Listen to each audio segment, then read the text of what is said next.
Hi everyone, in this video we are going to cover section 3.9, derivatives of exponential and logarithmic functions. And I'm going to do kind of the opposite order of what our text does and start with the logarithmic function y equals the natural log of x. So I'm just going in a different order than the notes in the book do, and I just prefer this order. So our goal is to represent the derivative of the natural log of x, and I'm going to start with a more intuitive rationale for why the derivative of ln x is what it is, okay? So into just a visual kind of explanation. And then when we get to the exponential e, I'll give a more precise reason why that derivative is what it is. All right, so we're going to talk about slope. What is the slope at each of these points on this line? Okay, I'm going to argue that right at 1, the slope is fairly 45-degree-ish. Right at 1, the slope is approximately 1, right about there. That's about a slope of up 1 over 1 at an x-coordinate of 1. And then as we move beyond that, the slope gets shallower and shallower, right? So my slope is leveling off, and eventually, if I were to keep going off forever, the slope is approaching 0. Right, that line gets flatter and flatter and flatter as we keep increasing the x-coordinate. And then as we decrease the x-coordinate, it's never going to cross the y-axis. But as I decrease and get closer and closer to 0, this gets super, super, super steep to the point where I can't see any difference between the y-axis and the green line. But it is very, very, very steep. Okay, and the reason for that, and the function that is the derivative of natural log of x, so if I have y equals ln x, the derivative of that function is 1 divided by x. Okay, and this is just something that you're going to have to remember, have to recognize, have to look up if you're doing homework. The derivative of ln x is 1 over x. And what we see at x equals 1, then the derivative is 1 over 1, which is 1, which is kind of what I said with my little red line there. It looks to be about 45 degrees, the slope there. And as we increase the x-coordinate, right, at x equals 5, the derivative is 1/5 or 0.2. At x equals 10, it's a tenth. At x equals 100, it's a hundredth. The slope gets closer and closer to 0 as you increase your x. And then as you decrease at, say, x equals 1/10, at x equals 1/10, that's supposed to be a 10, there we go, we have 1 over a tenth, which is 10. That's a very steep slope. At x equals 100th, we would have 1 over 100th, which is 100. So the slope as I get closer to the vertical axis gets bigger and bigger and bigger, okay? And so we kind of see visually what that looks like on the graph. And let me scroll up here and we'll get our formal theorem and statement of the derivative.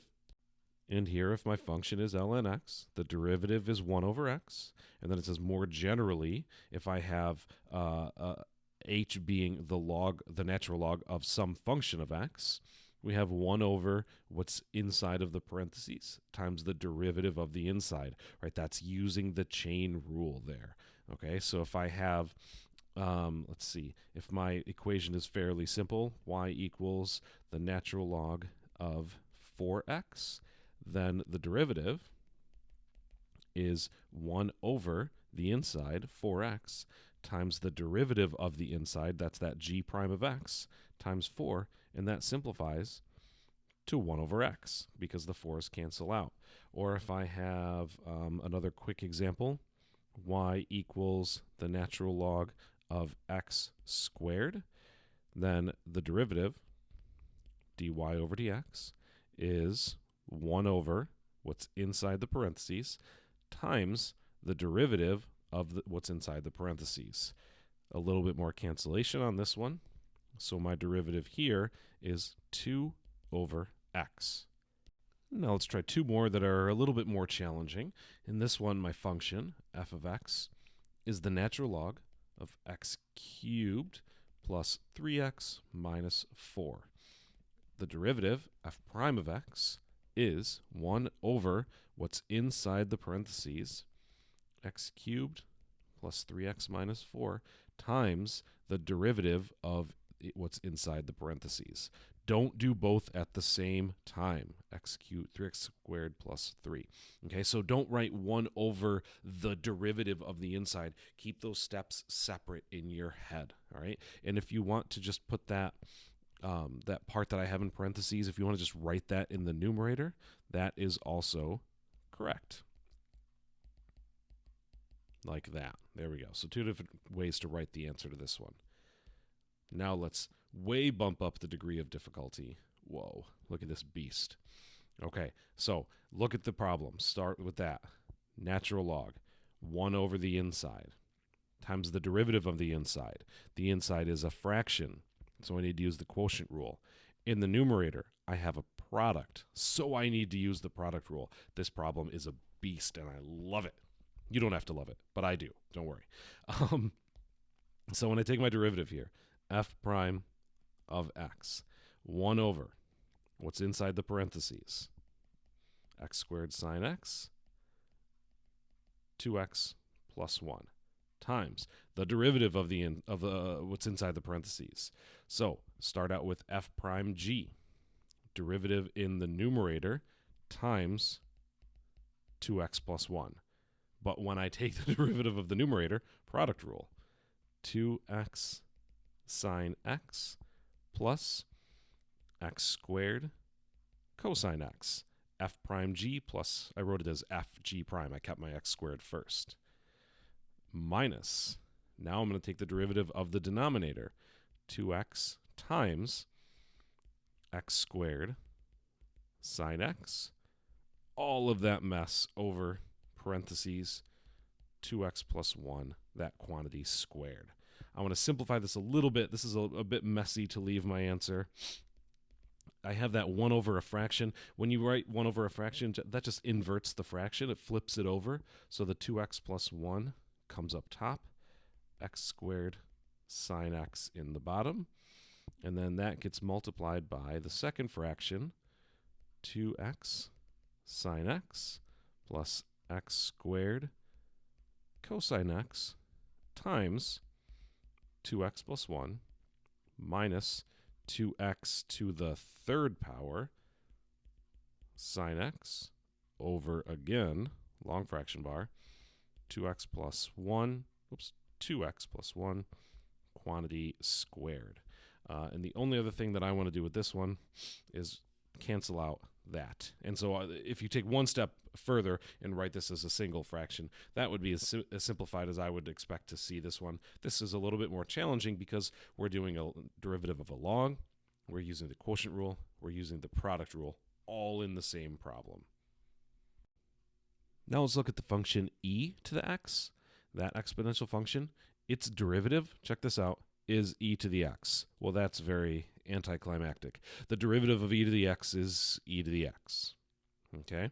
So that means that the slope at any y coordinate on that graph, the slope is the actual y coordinate, which is kind of a cool thing to think about.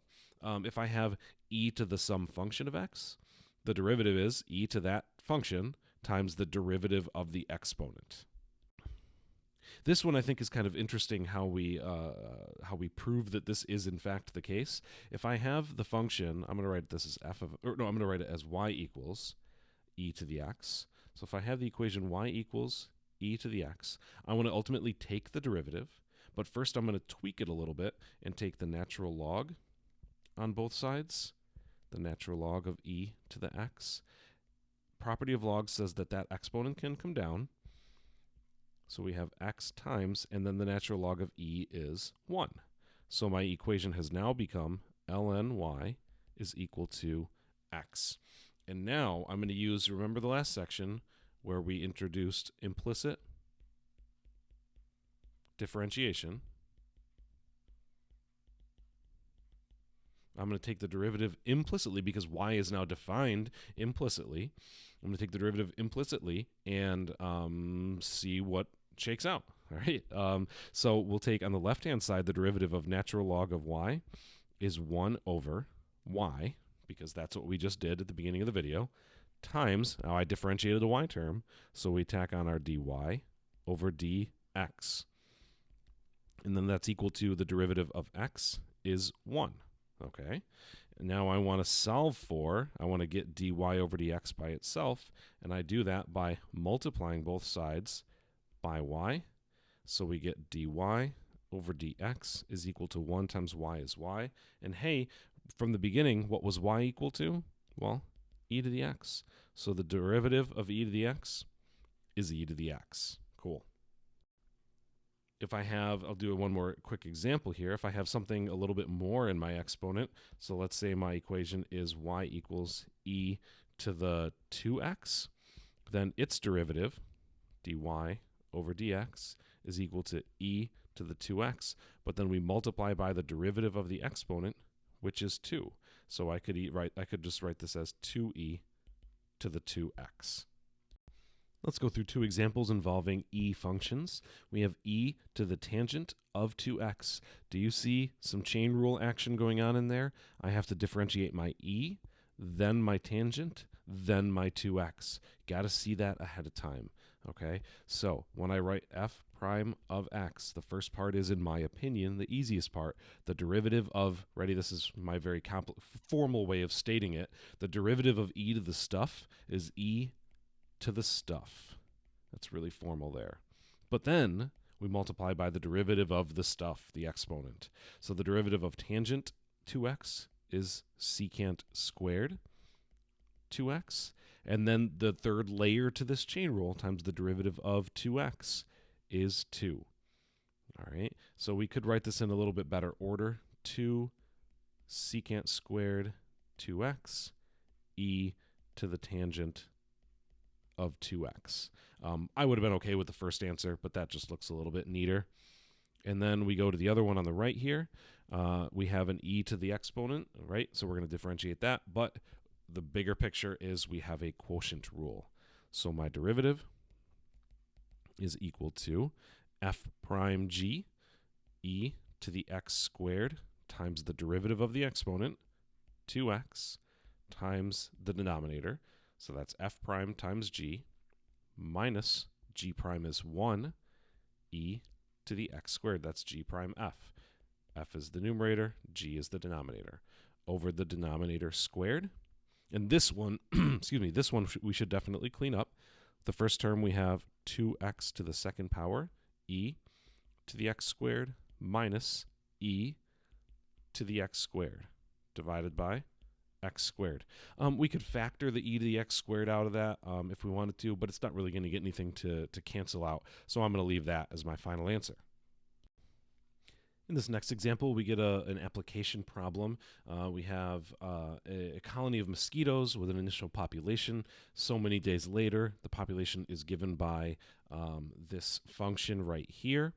A of t equals 1,000 e to the 0.3 t. Then it says show that the ratio tells me I'm going to divide, of the rate of change of the population, a prime of t, so the rate of change is the derivative, the ratio of that to the population is constant. Okay, so we'll get to the ratio step, but first we need to find the derivative, a prime of t, and if I'm differentiating 1,000 e to the 0.3 t, the constant tags along, that's that constant multiple rule, times e to the 0.3 t, the derivative of e to the x is e to the x, but then times the derivative of the exponent, 0.3. It's a constant. All right, that simplifies to 300 e to the 0.3 t.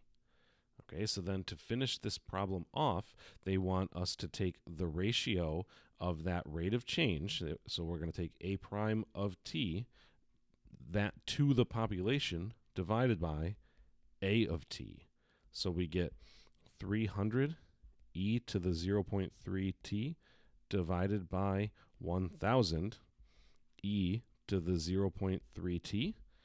And my e's cancel out. 300 divided by 1,000 is 0.3. So that rate of change, the rate at which the population is growing, or the ratio of the rate of change to the population is constant, 0.3. So that ratio is not changing as the population increases. To close out the section, we'll just briefly talk about logs with other bases and derivatives of exponentials with other bases. So instead of the natural log, which is the log base e, if we have the log base b, then the derivative is 1 over x. We still see that 1 over x, but also in the denominator is the natural log of the base. That's not in the derivative of natural log because the natural log of e is 1. Okay, and then if we have y equals b to the x, so some base other than e, or it could be e, but the derivative is b to the x, so we still see that duplicated there, but then times the natural log of the base. Okay, so I'll just give you two quick examples. If I have y equals the log base 3 of x to the second power, then the derivative is equal to 1 over the inside of the parentheses times the natural log of the base, but then times, chain rule, the derivative of the exponent. And my x's, one of them cancels out. So we have 2 over x log 3, like that. And then if I have y equals 5 raised to the x power, the derivative is equal to, lo and behold, 5 to the x, right? But then times the natural log of 5, the natural log of the base. Okay, so just two quick examples there. But work on some of these homework questions. Let me know if you run into any problems, run into any issues figuring them out. Thank you very much for listening. Have a wonderful day.